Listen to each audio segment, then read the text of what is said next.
Yes, welcome everybody to a brand new Rugby Muscle podcast. In this episode, we are talking Olympic weightlifting with Olympic weightlifter Khrys Speed. Khrys actually took, he took second place in the English National Championships this past weekend, actually. So we recorded this podcast before he actually entered the competition, but as he did enter it, he got 135 kilo snatch, 161 kilo clean and jerk, and that was good enough for silver place in the English National Championships. That's awesome work from Khrys Speed, so congratulations to him ahead of the podcast before we even get to hear all of the knowledge bombs that he puts out for us. We are going to be talking everything Olympic weightlifting, what the sport is, why you could and should be doing it, why you potentially may not want to be doing it in conjunction with your rugby training, how it can impact your rugby training, and all sorts of thoughts along those lines. If you would like to find our show notes, you can always head on over to rugby-muscle.com. And also in that work with us section, you will find a brand new program, the Rugby Muscle Protocol. This is the protocol or the gym program that has been put in place for guys that really want to step up their rugby game, but they're also really interested and really passionate about, developing a good physique. It is a 12-week program that can be done either in season or off season that features a bunch of different accessory workouts, including a beach workout, core workout, and muscular and balance workout. If you're thinking that this is a sort of program that you would like to get into, then we are going to sweeten the deal a little bit even more for you by offering a 55% discount if you buy this protocol in the month of January. This is a protocol or a program that you can reuse time and time again to really develop your physique and improve your rugby performance. So go ahead and go to rugby-muscle.com/protocol if you're interested in that. Otherwise, go ahead and give us a 5-star review here on iTunes whilst you are listening to this episode with me and Khrys Speed.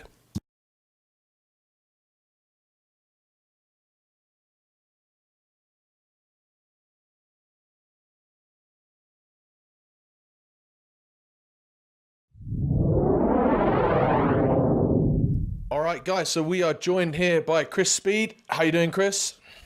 I'm not too bad, mate. How are you, mate? I'm good. Like I said to you just about 20 seconds ago, I already did the intro for you. So I bigged you up and everything. Everyone now expects you to be the most amazing weightlifter ever. But do you want to give us a quick, because I'll probably forget stuff. Do you want to give us a quick 30-second background of yourself kind of thing? Yeah, I can do. So I don't think it's changed too much from what it would have been the last time I was on, to be fair. I think I've been in weightlifting now competitively. This will be my third year going into this year. Came from like a rugby background like yourself and started doing the Olympics because of that. And then towards like the end of like my rugby career, I realised that like as much as I loved playing, like professional rugby wasn't necessarily like my gig. I liked playing because of like the community aspect. But then I felt like because I could play a bit higher than where I was, I almost felt like, not like I was wasting my time, but like I needed to do something else to push myself. And then weightlifting was obviously it, because I can control pretty much everything. And it's more about an individual effort. Whereas you'll know, like when you're on a team, I think I saw one of your Instagram stories where it's like, you can only control so much in a team, but when you're by yourself, you can control most things, which is what I like about it. But that's been pretty much me for like the last 3 years. And then I coach on the side of that. I coach with my coach at London Olympic Weightlifting Academy in Vauxhall in the centre of London. And that's pretty much been me for like the last 2-3 years, and not much has changed, to be fair. Nice. And so now you almost, I think, didn't you start like when you first did the Olympic lift? Was it ever with the intention of I want to stand on a platform and lift the most amount of weight above my head, or was it just I want to be a better rugby player and this is what I think can help?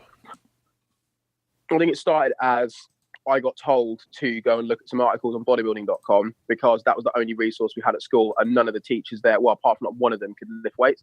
So I learned to do power cleans really early on. I learned to do cleans like 3-4 years before snatches.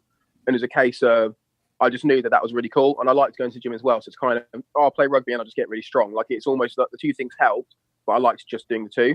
So I just like doing those two things. And that's kind of how it was. I imagine that's how it is for a lot of other guys. And then when I started learning to do both Olympic lifts, I thought, this is really cool.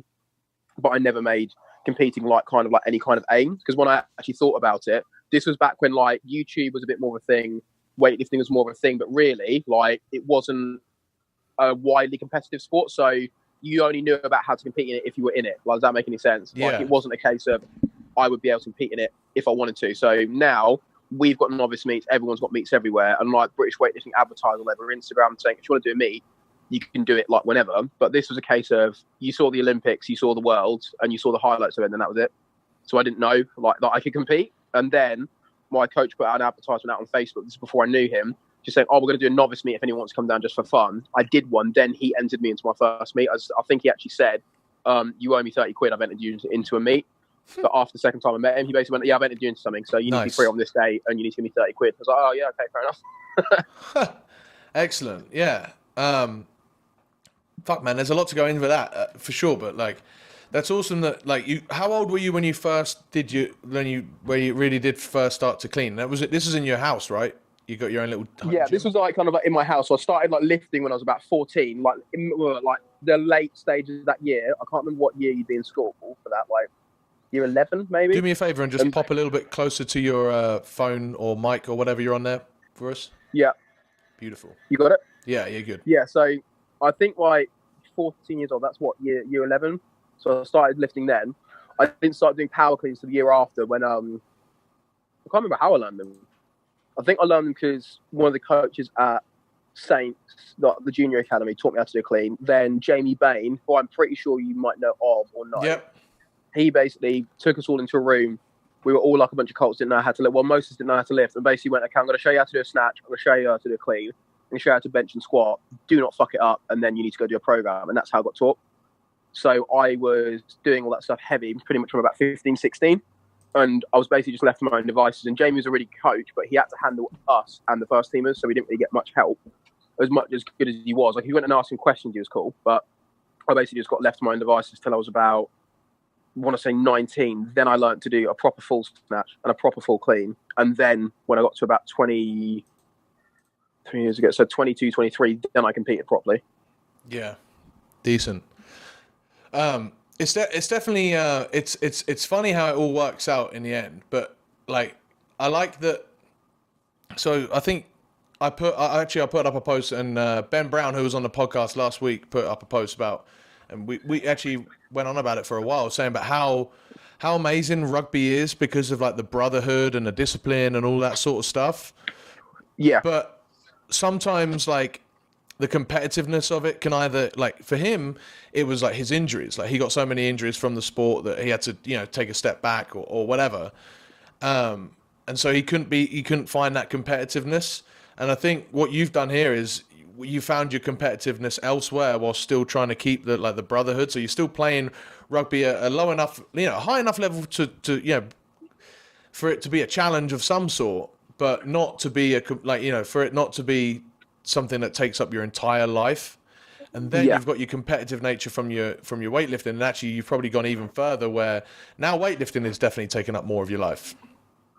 Oh yeah, definitely. So I'll still play rugby in the summer. Like I do the odd sevens tournaments and stuff, but the main reason I do sevens and maybe like the odd game of league is just because it lends itself a bit better to the weightlifting season in Britain. And when I played union in the winter, just because of the conditions where it's all slippy and sliding, you're always fucking like slipping up and hitting each other like in weird angles.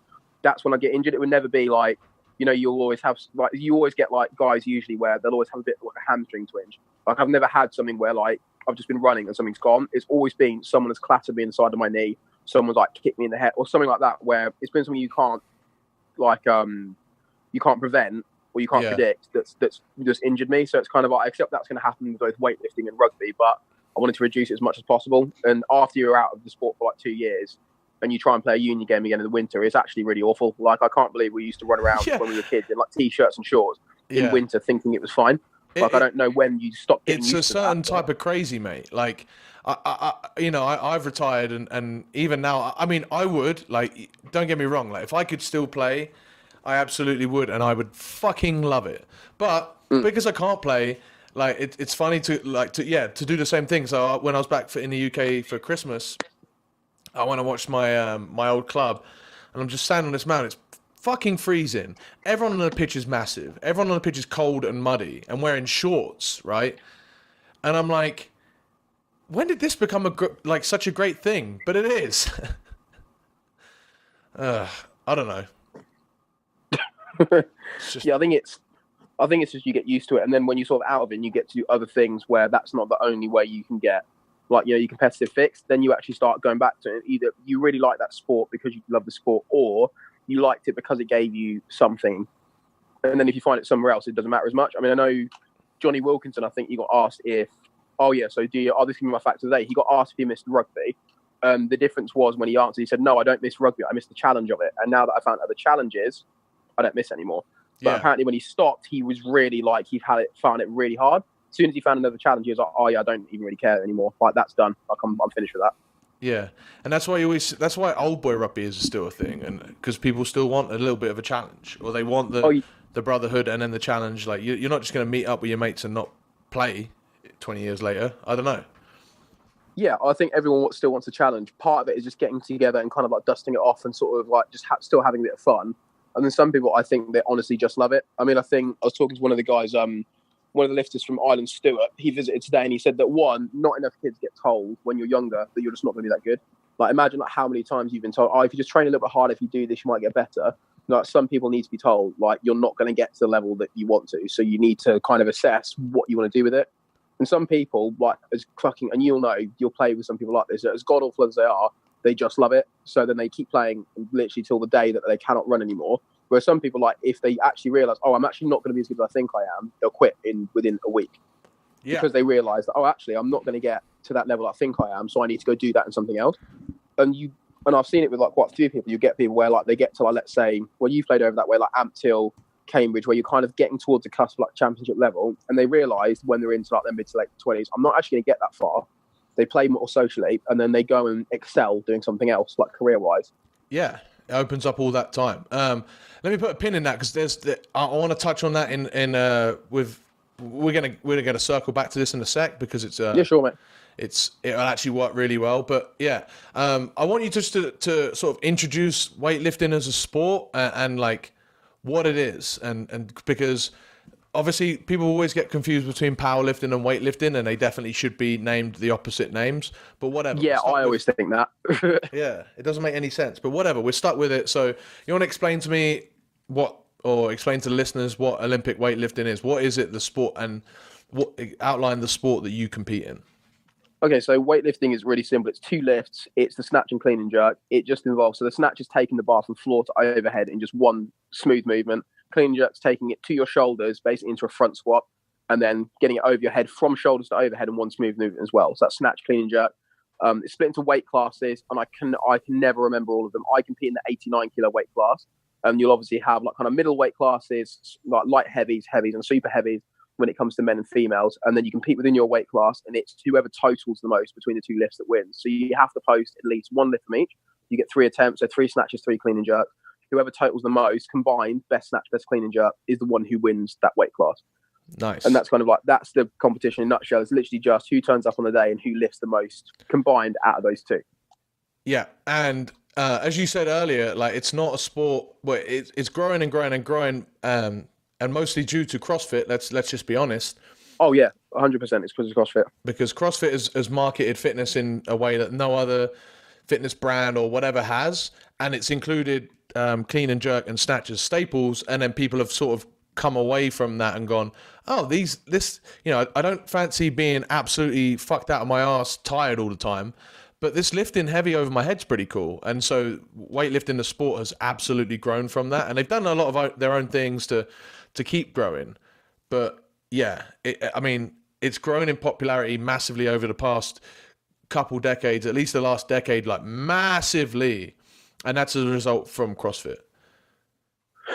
Yeah, I'd say that CrossFit's obviously made it grow a lot, and I think CrossFit, if you look at it, they're like higher levels, like the really elite levels. So I don't know how many CrossFit boxes you have around your way, but I've been into ones where like they're competitors, so they have competitors there. So like who's the woman from Sam Briggs? So Sam Briggs' gym, T1 in Manchester, that is full of people who are basically borderline. They could go to regionals or they're competitors, and you can tell by the kit that's in there, the way they train, it's like absolutely amazing. Like, they're literally practicing heavy snatches, heavy clean jerks, back squats 1 minute, handstand walks, muscle ups. Like, they're literally they're the jack of all trades, but they're pretty close to being pretty elite in quite a few of them. Yeah, whereas sure. normal CrossFit for general population now, we actually have a gym next to us called CrossFit Slevin, which is actually really, really good. And they've stepped back from the model of like CrossFit, and they've kind of almost made it so it's not HIIT training, but you're still doing the barbell movements. You're still involving that kind of core CrossFit where it's about conditioning. It's about doing lots of different movements and being good at lots of different things.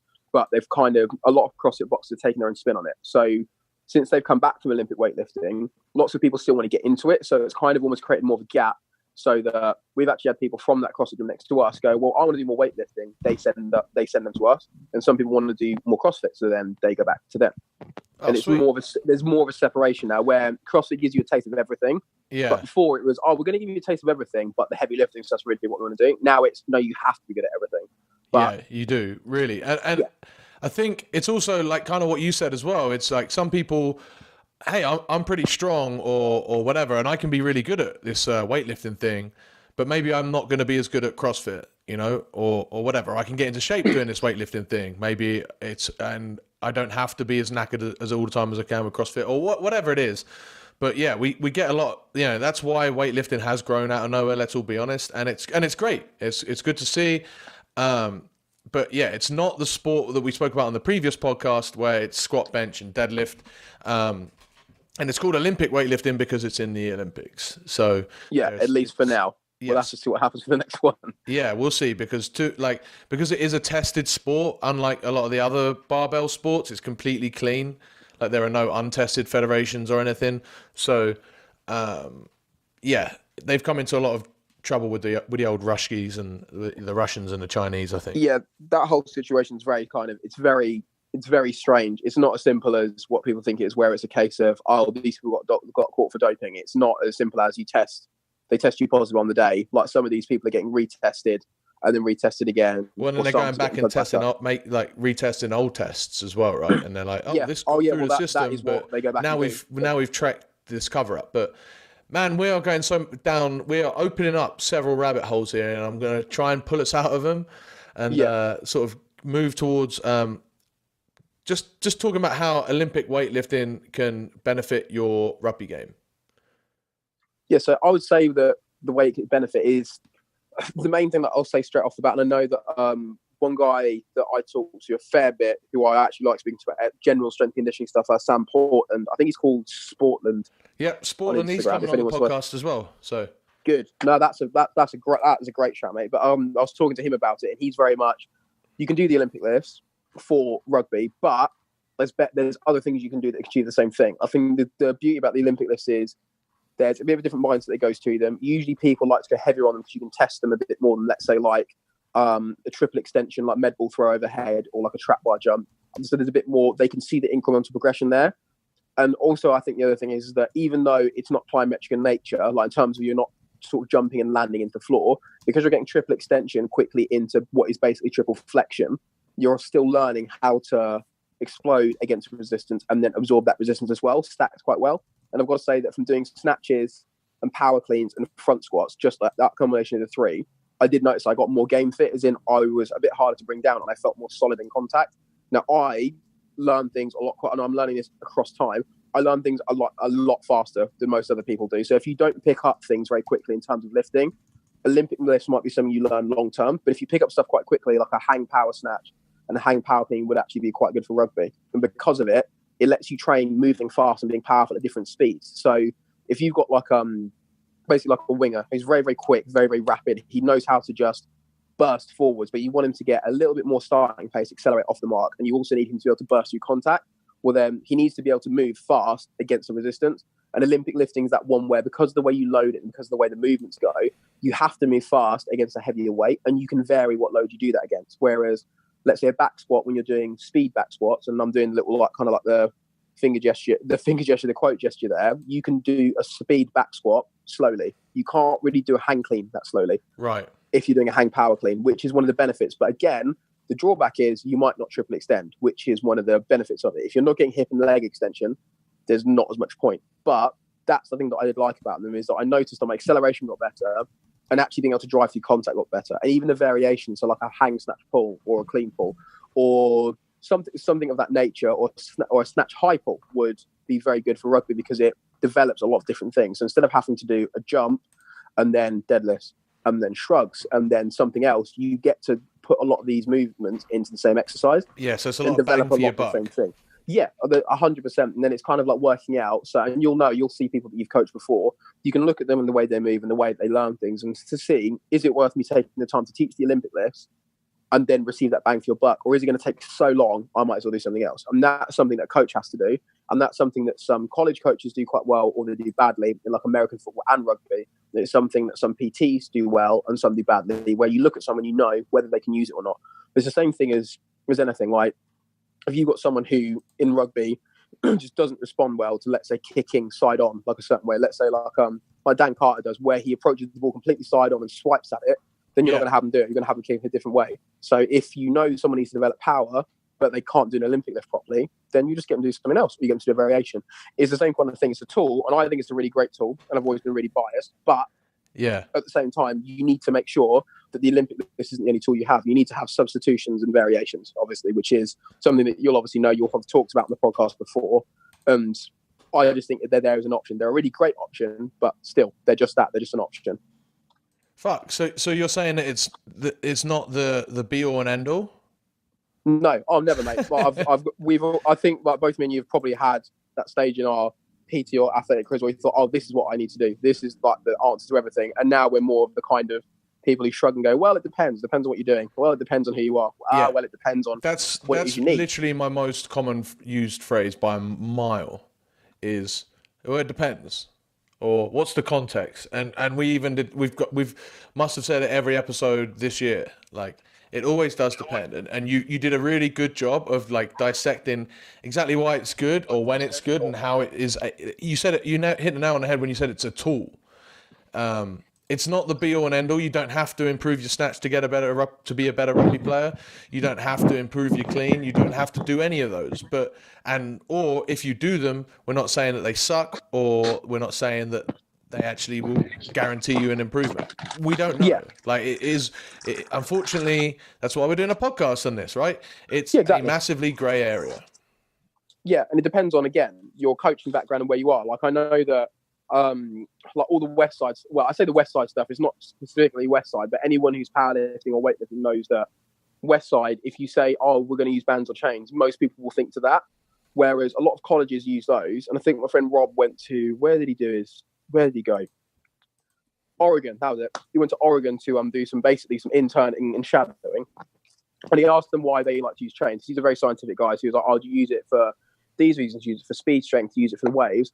One of their head strength coaches went, well, yeah, we do use it for that. But he said, but if you get 50 lads, split them across a bunch of squat racks, or say you're going to squat the chains and you need to move the bar fast, and you've got chains rattling everywhere, you've got bars bending, they're going to get competitive, they're going to get rowdy, and they're going to do something good. And I think the same can be said of, let's say, like a power snatch or a hang or a power clean. When you've got, like, let's say 15, 20 lads in a room, they're all split onto separate bars, and you're saying, okay, we're going to go for basically a 1 rep max on a power clean. If that's what you're doing that day, and people are going to start to get a bit competitive, and you're probably going to get a lot out of them. Whereas if you say, oh, we're going to do trap bar jumps to 40 kilos, you're probably not going to get the same energy, because there's just not that measurement there, and there's not that idea that you can progress and do better than the person next to you, or that you can progress as a group on something that feels like you're putting a lot of effort and power into it. So I think while there's ways around that now, I think that's still one of the reasons why a lot of strength coaches use it, because in a team setting and in an individual setting, there's something a bit nice about being able to hit a heavy squat, a heavy bench, a heavy power clean, which is a little bit hard to replace in some ways, I think. Yeah, I think that's definitely one aspect I noted down as to why like weightlifting can help, is because like when you're dealing with medicine balls and bands and that extension that way, you don't have a solid, black or white number of how much force you're putting in, or it's a lot more difficult to get, especially if you're just the player. You haven't got a tick or a cross as to have you made that lift or not. And so I think when we do Olympic weightlifting for rugby, like, it's quite cool to see, oh, I was only able to clean 60 kilos last week, and now I've done 10. So clearly something's worked, and it's you can definitely bump up your numbers just by improving your technique, which means you might not be a better rugby player. But and what you've got to remember as well is that I think Dan John was saying that he noticed when the guys, especially the running backs, started doing like more sprinting with sleds and more sled drive, that weird thing they have where they've got basically a tackle pad attached to the sled, they basically punch it and drive it. He said that a lot of the lads got worse the first week they started the season, like the pre-season, doing that. and all of them, their power cleans went up. And I think a lot of people need to realise that the same way that not just playing rugby, like just playing every single day, like for all 3 sessions a week and the game, isn't going to make you a better rugby player. You have to work on skills and different physical requirements. That's the same for weightlifting. So with the amount of sled dragging you do, the amount of wrestling that you do in rugby, with the amount of running that you do, the amount of sprinting, running and cutting and all this stuff that's working on basically different strengths, because that's what it's going to work on. It's going to work on different strengths and speeds, does carry over into lifting.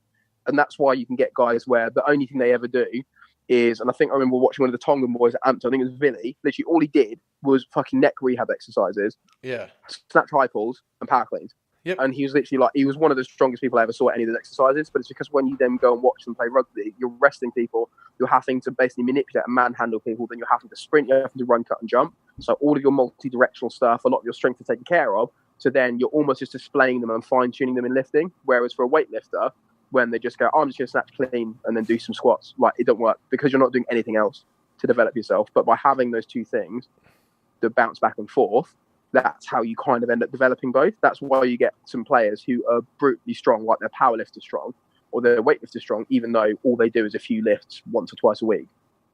Yeah, I mean, and we said that in a recent podcast as well about how a lot of in season, and this will be, I guess, this can be like our last sort of pro thing for Olympic weightlifting and how it benefits you rugby wise, is that like a lot of in season stuff is about trying to minimize the stress, right? Trying to not be beaten up so much, trying to get as much work done, but also make that recovery. And Olympic weightlifting, like high pulls, cleans, those sorts of things are great because you can get a lot of effect without a lot of volume, and you still feel like you've worked hard.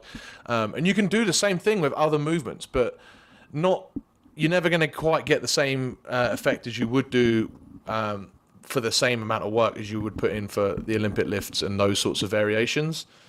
And I'd say the lack of eccentric loading probably helps a little bit, or as long as you're good at the Olympic lift variations, like your sound. Yes, well, the eccentric loading is not as large, so it's probably a little bit.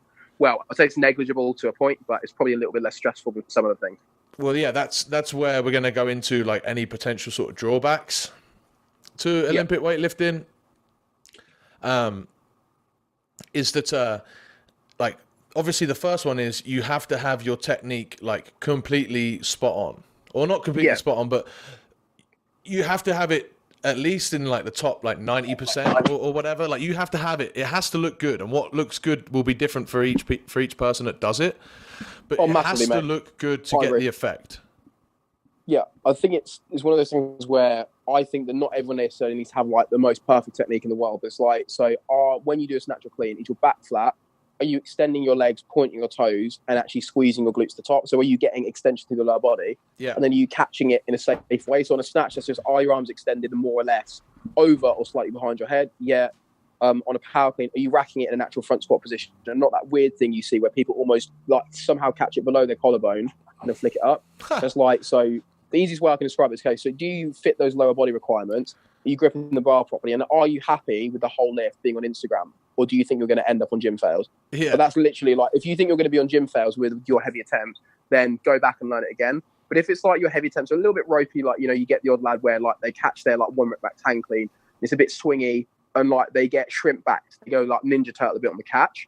But when they're at 70-80%, they're fine. Mate, let them have at it. Because like on a back squat, I bet you anything, like on a one rep max, when you test them out of season or in season, wherever it is, there's going to be a little bit of form breakdown, because there is on everything. Yeah. And same on a deadlift, there's going to be a bit of form breakdown. And if the form breakdown was so large on a squat or deadlift, you just have them draw back the weight and work it again. And the same thing goes for Olympic lifts. If their form goes a bit, 100%, as long as they've not hurt themselves, if it's just a little bit, like it's a little bit hairy, then but as long as you've hit those key markers that you said, then you're good, right?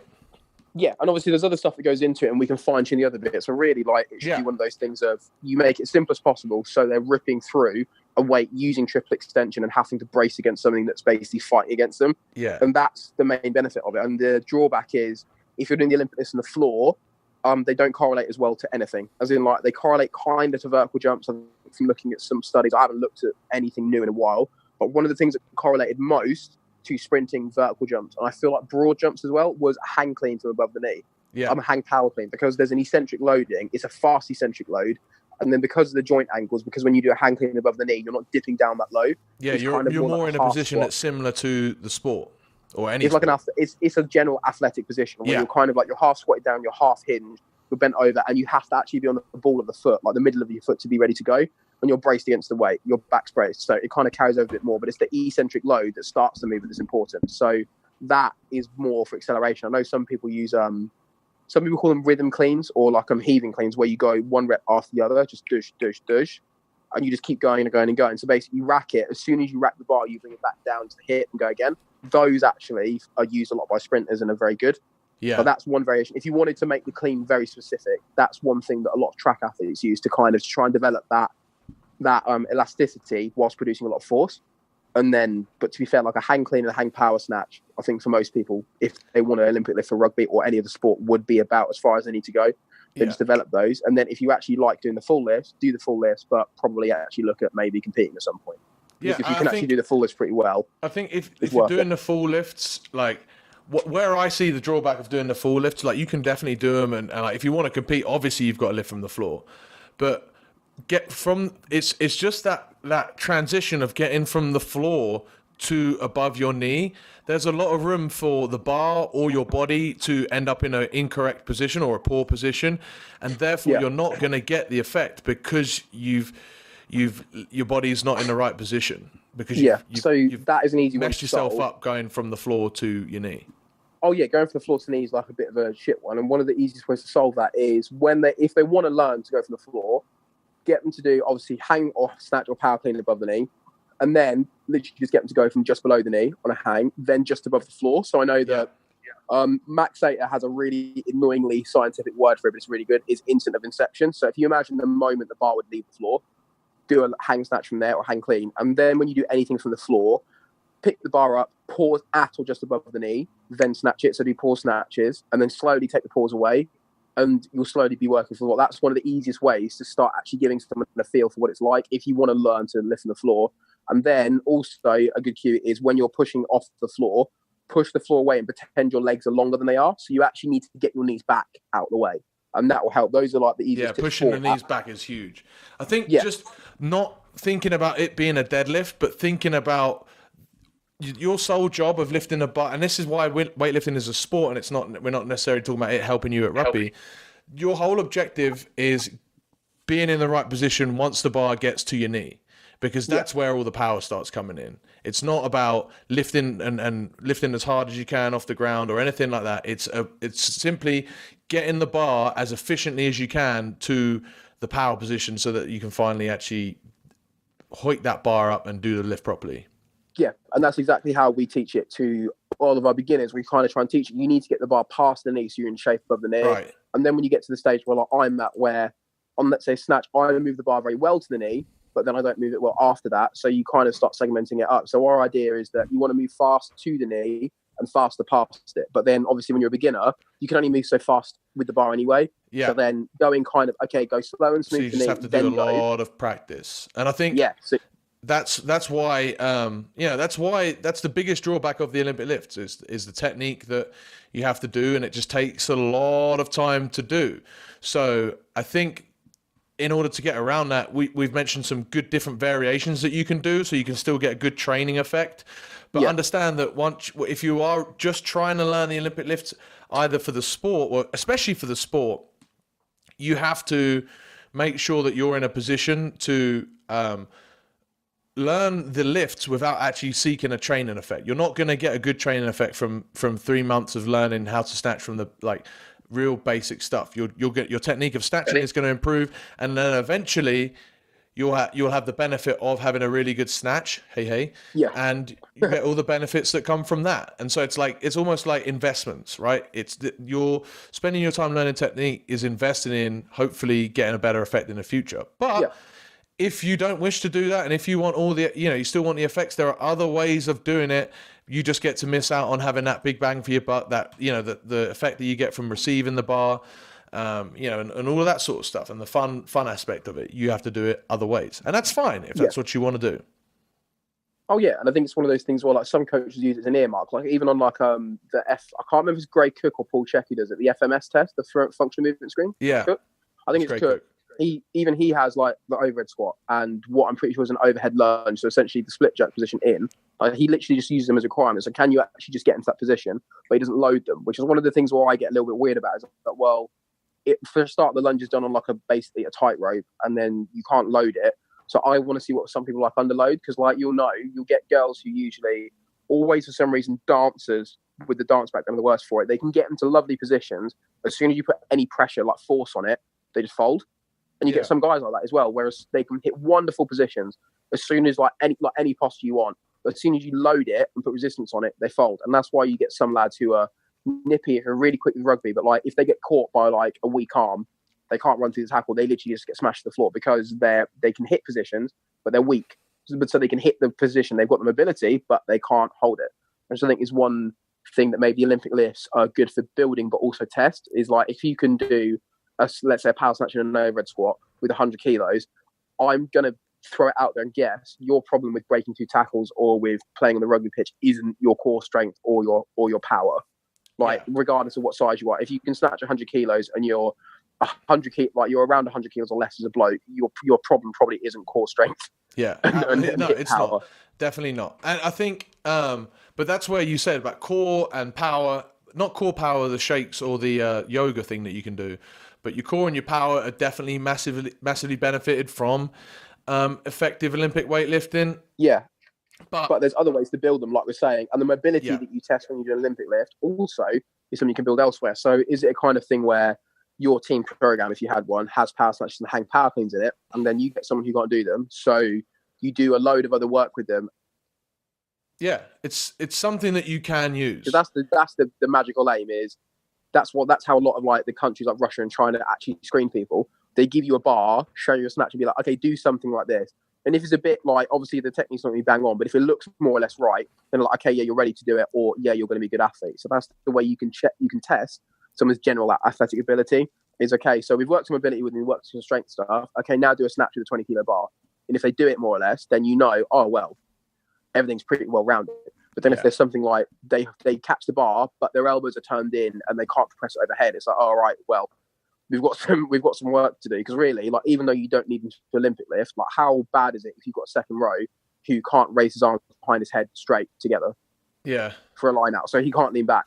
Yeah. He can't lean back at all. Like, he's losing 5, 6, probably more inches than that in reach for a line out because he can't reach behind his ears, and that's quite a big thing. And even though that's a bit of a roundabout way of looking at it, it does serve a point. Like, you need the mobility to be able to do, I think, an overhead squat and probably a power snatch. Yeah. And you need to be able to get that hip extension. You need to be able to sit into like a hang power snatch position without rounding at the back, without the knees coming in, without coming onto the toes. And if you can do that, you can train the lift, but you probably don't need to do it because you've built what you need to.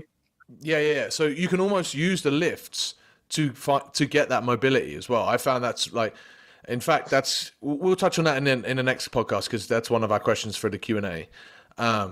Yeah, and then just two more things I kind of want to point out because we're going to put a pin in this here.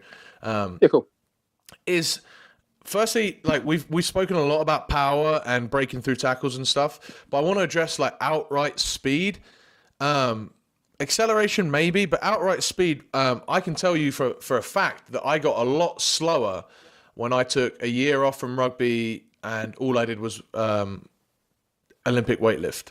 Like, I got significant. I think that'll be because I've seen you Olympic lift. And I know that the way you used to lift is very much what I'd call like, it's basically muscle based. So you did it through producing tension to create the right bar path and basically almost not muscling it into place. But if anyone's ever watched Klokov lift, if you look at him lift, the bar's moving fast and no one can deny it, but he doesn't look quick. Like, he looks quite tense to the whole lift because he's using that muscle tension to control the bar and put it where he wants it. Whereas some other lifters, you'll find, it almost looks like they stand up, they tap the bar to their hip and they're under. They use more, basically, they're using contract, relax, they're using stretch reflex, they're using more of their fascia and stuff to lift the bar. So I think the way that you lifted was very much, it was perfect for the way you're naturally built. But when you were working on rugby stuff, I bet you the actual amount of speed work you were doing, the top speed technique stuff you were doing, was what you were doing quite a lot. So the weightlifting stuff has made you better at acceleration, at driving through contact, the stuff that you're already great at. So it's amplified it. Right. But then it's not made you any better at the stuff you had to work at. And top No, I got speed worse is, at the skill of sprinting. Oh yeah, and you see it with like sprinters with 60 to 100 meters. So think about 40 meters on a rugby pitch. That's not that far. So obviously, if you've got, and I can appreciate, like, obviously, if you're 60 meters out or 100 meters out from scoring a try and you've got to run in a straight line, it is very different. But think of that, 60 meters and 100 meters. The distances are not that different to sprinting, but it's been shown that if you're a 60 meter specialist and you're doing sprints and you're doing splits, even if your 100 meter time gets better, your 60 meter time will often get worse. And if you train the 60 meters, your 60 meter time can get better, but your 100 meters might get worse. Yeah. So it's all that about top speed prioritizing what you're trying to get better at. Yeah. And oh god, yeah. I That do last think like little Olympic bit. lifting isn't a good way to get faster. Like the best way to get faster, if that's what you want to do, is sprint.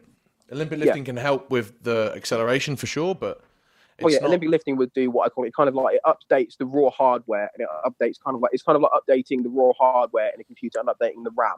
Yeah, I like that. That's basically what it's like, but you've not put the new software in to actually run it yet. So you may be powerful as fuck, you may be really, really good, but if you've not updated the software to actually learn how to run and cut, and also how to contract and relax quicker, you're not going to be there. So the Olympic lifts teach you to produce force more, and they're kind of bridging the gap between, they're right in the middle of kind of plyometrics and sprints and heavy lifts, but they're still not sprints. They're just not. So even though you can learn certain things that will help with sprinting, it's just you still need to be doing sprint-specific plyometric work because there's more relaxation and like ease of movement involved in sprinting, whereas weightlifting is more about actually producing maximal force, whereas sprinting is maximal force with each step and learning to sustain it. And for that, you have to be really relaxed. Whereas weightlifting, you have to be relaxed, but not to the same degree. Yeah, I also think it's also about the direction of the force is a huge thing, and technique. Obviously, just the actual technique of sprinting is what a lot of people miss. So that's great. And then the last thing I want to say, we put a pin in that last in the early doors when you were saying about opening, weightlifting sort of opening up your competitive nature because you realised that you could be good at it, and by sacrificing rugby, you got really good at it. Yeah. And how people knowing in the future that they might not be good at a thing, might not venture into it as much. Weightlifting, this is massively prevalent for weightlifting because it's only starting to grow. It's still quite a small sport. And so you can pick it up in your 20s or even in your 30s and be relatively successful, especially when you're looking at like masters weightlifting and stuff.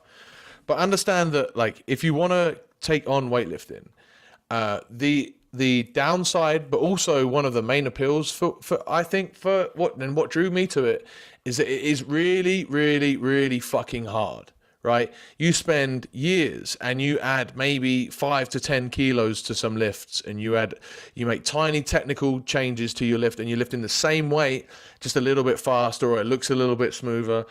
And then there'll be weeks and weeks where you just feel ground down and you don't make any PRs. And sometimes that just happens. And it's like you don't get it's as hard as rugby in terms of trying to in terms of the physicality of it and how hard and the mental effort and stuff like that, but you don't have the brotherhood unless you join a good club or a good weightlifting club. It's just a really, really difficult sport, and you can take that as a good thing or a bad thing, but it is one of the toughest things that you will do if you want to pursue Olympic weightlifting as a sport to compete in. Okay, yeah, so it's measured in a very like narrow way. Rugby is measured in basically the same sort of way in terms of who scores more points than the other, but there's lots of different ways to score points and there's lots of different ways to stop people. Whereas with weightlifting, it's literally, okay, so have you snatched more? Have you clean and jerked more? Like it's two questions. From competition to competition. Yeah, it's competition to competition. The worst part about that is as well, it's very narrow in the way it's measured, and it's very sparse. So when you actually look at weightlifting competitions, there's basically there's a domestic meet, which is basically just whatever meet you go to at any club. You've got regionals for North and South now. Then you have English champs and British champs. People will typically only do 2 to 3 meets a year, so you've got 2 chances a year to show that you've improved. Yeah, absolutely. So, do you want to just drop a note to see where guys can follow you if they don't already? If you want to follow me, the best place is Instagram. That's where I post most of my stuff. It is just all lowercase, no spaces, k.speed, so KDOT speed. And then the gym that I train at and the people I work with, the coach that I work with is Team Lower. So Team LOWA.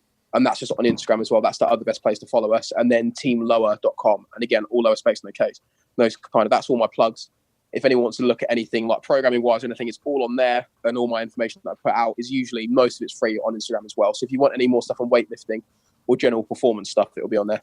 Yeah, cool. And this will all be in the show notes. You should be able to either click it through iTunes or go to rugby-muscle.com and get it all there. So Khrys will be joining us in the next Q&A episode coming up shortly. But for now, guys, we'll see you in the next one.